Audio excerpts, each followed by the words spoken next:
कधीच नाही चुकणार तुमचे फेवरेट टीव्ही शोज झी5 सोबत, तेही एकदम फ्री। नवरा बायकोची भांडण अशीच असते, सकाळी भांडतील रात्री गोड होतील, आपण कशाला उगाच वाईट व्हायचं काय? नाही मालक, ही भांडणी एवढं साधं सुद्धा नाही।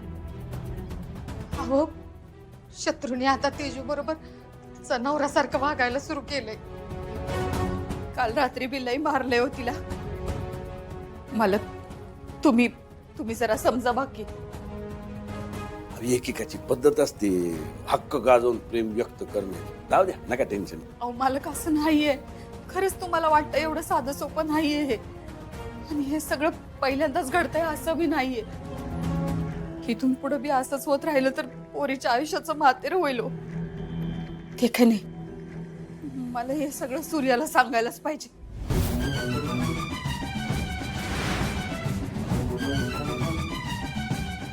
काय म्हणलं, यातलं काय बी सूर्याला सांगितलं ना, जेव्हा हसवून घेईन दोघींच्या।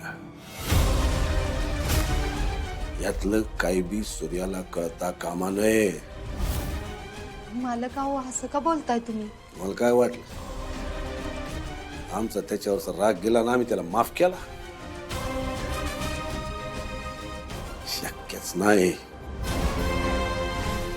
लायकी आहे का आमच्या घरच्या पुरुषी लग्न करण्याची?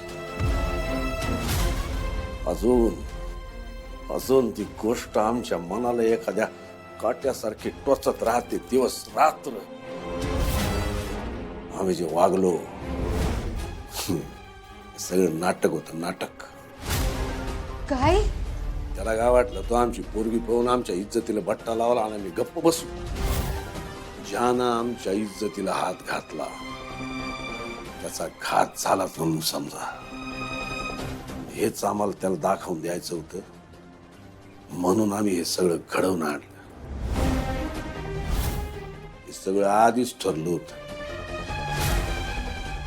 राक्षसाचा प्राण कसा एखाद्या पोपटात अडकलेला असतो, तसा त्या सूर्याचा प्राण त्याच्या बहिणींमध्ये अडकलेला आहे। आणि त्यातली एक बहीण आता आमच्या ताब्यात आहे।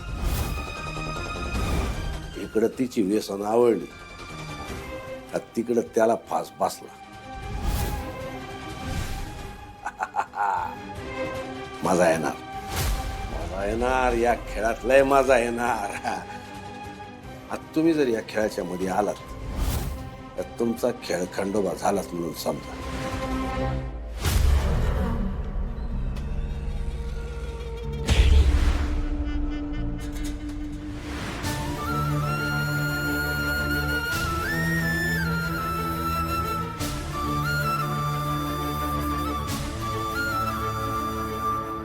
झी5 ॲप डाउनलोड करा आणि पहा सर्व एपिसोड्स एकदम फ्री।